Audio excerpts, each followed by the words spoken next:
February 2026, the skies over Zona da Mata in Minas Gerais, Brazil, began to darken. A sense of unease settled over the region as colossal storm clouds, fed by an unusually warm Atlantic, gathered with ominous intent. Over the city of Juiz de Fora, the clouds swirled into dense, towering formations, a prelude to a weather event that would shatter all previous records. In that single month, an unprecedented 584 millimeters of rain would fall, a deluge that would etch itself into the annals of history as the most intense rainfall ever recorded.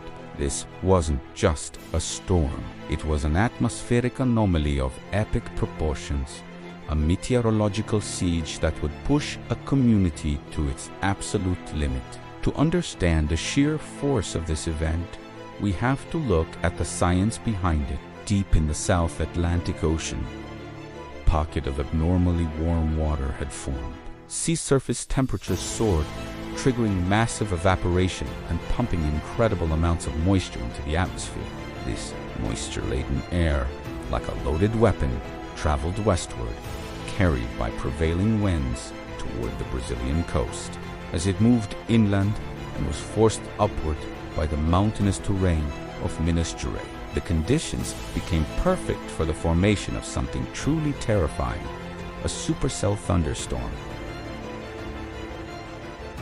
These aren't ordinary storms. They are rotating giants, atmospheric engines of immense power characterized by a spinning updraft known as It was one such supercell that would become the catalyst for the disaster. The focal point of this atmospheric fury became the city of Uba. A massive storm cell, visible from space, began to slow its advance, eventually grinding to a halt directly over the urban center. It just stopped, and then it unleashed its full power. In a brutal 3-hour span, 170 millimeters of rain fell from the sky. This is the equivalent of nearly 2 months of average rainfall concentrated into a single devastating burst. The sheer volume was biblical. The sound was a deafening roar as rain hammered rooftops and overwhelmed every gutter and drainage system in the city. Streets transformed into rivers in minutes. The water rose with terrifying speed, a murky, churning tide of rainwater and mud, as overwhelmed drains gave way and the city's infrastructure began to fail. Faintly at first, then growing louder.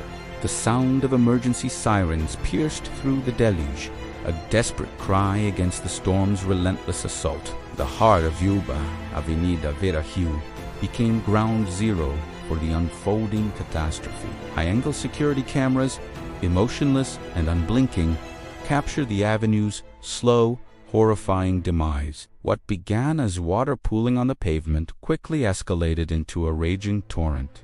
Parked cars, once symbols of daily life, lost their grip on the earth. They began to lift, to float, then to spin helplessly in the powerful current, becoming battering rams that slammed into buildings in each other.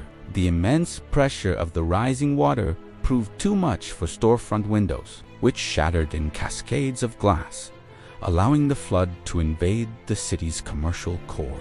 Then came a moment of profound, heartbreaking symbolism. From a flooded funeral home, wooden coffins were dislodged by the current. They began to drift, carried away on the very river that had once been a bustling street. This solemn, silent procession became a powerful and devastating image of the city's loss, a visual testament to the sheer destructive force of the water. From balconies and upper-story windows, residents filmed with trembling hands, their footage capturing the chaos and helplessness from a personal, street-level perspective. Below, emergency responders were caught in an impossible battle.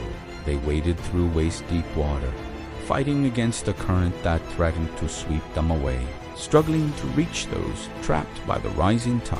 Every rescue attempt was a monumental effort against an unforgiving force of nature. The human toll of the Yuba flood was staggering. As the waters began to recede days later, the true scale of the devastation was revealed. Over 30,000 people were displaced from their homes, their lives upended in a matter of hours. The landscape was one of utter ruin. Collapsed houses, buried cars, and streets caked in a thick, toxic layer of mud and debris. Personal belongings, family photographs, and the remnants of shattered lives were scattered everywhere. The city's infrastructure was crippled, with roads washed away, bridges compromised, and power and water systems completely destroyed. The economic impact was immense, but it paled in comparison to the emotional and psychological trauma inflicted upon the survivors. The flood had not just destroyed buildings, it had washed away a sense of security, leaving behind a community grappling with grief and uncertainty. In the aftermath, stories of incredible courage and resilience began to emerge. Neighbors formed human chains to pull others from the floodwaters. Strangers offered shelter, food, and clothing to those who had lost everything. Volunteers flocked to Yuba from across Brazil, a national wave of solidarity in the face of tragedy. They worked tirelessly, shoveling mud, distributing aid, and providing comfort to the survivors.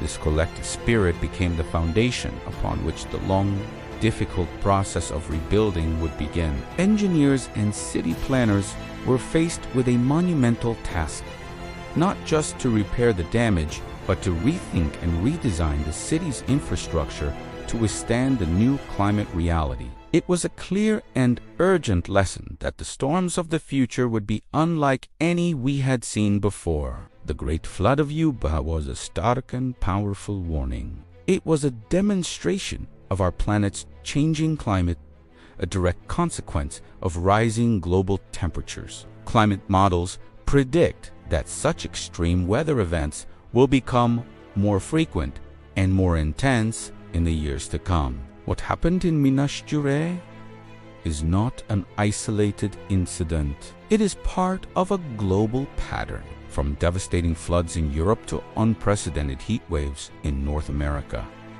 The evidence is undeniable.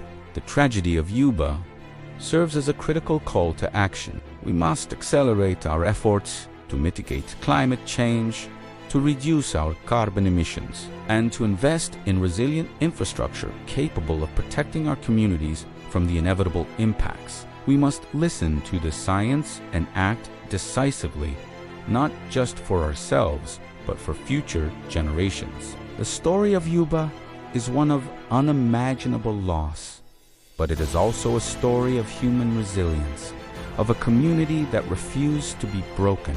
The memory of the flood will forever be a part of the city's identity, a scar on its landscape and in the hearts of its people. But from that scar, there is an opportunity for growth, for innovation, and for building a safer, more sustainable future. The path forwards is challenging, but the spirit of the people of Yuba shows us that even in the face of the most overwhelming disasters, hope can endure. It's a reminder that our greatest strength lies in our ability to come together, to support one another, and to rebuild stronger than before. Thank you for watching. If you found this story important, please like, share, and subscribe for more documentaries that explore the critical issues shaping our world.